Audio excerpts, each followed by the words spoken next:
வணக்கம். வாங்க இப்போ நாம் நீடூரில் இருக்கிற சோமநாதேஸ்வரர் ஆலயத்துக்கு உள்ளே போய் சுவாமியை தரிசனம் பண்ணலாம்.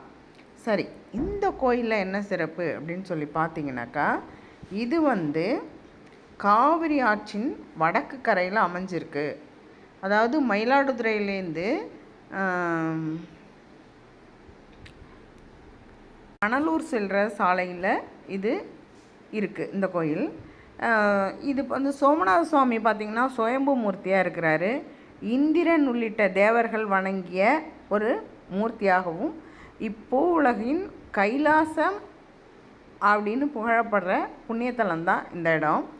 இப்போ பார்த்திங்கன்னா இவர் இந்த சோமநாதீஸ்வரர் எப்படின்னா, அவர் சகல தோஷங்களையும் சாபங்களையும் நீக்குபவராக இருக்கிறாரு. சூரிய நாராயணனே இங்கே தங்கி அம்பாளையும் என் அப்பன் சோமநாத பெருமானையும் தரிசனம் செஞ்சுட்டு போயிருக்கிறாரு. அடுத்தது பார்த்திங்கனாக்கா, சங்கடங்கள் நீக்க செய்யும் கருவூலமாக இவர் இருக்கிறாரு. சூரியன் ஆதிக்கம் கொண்ட இத்திங்களில் சுவாமி மீது சூரிய ஒளிப்படுறது மிகச்சிறப்பு. இங்கே உள்ள தீர்த்தம் 9 தீர்த்தம் என்றே போற்றப்படுது.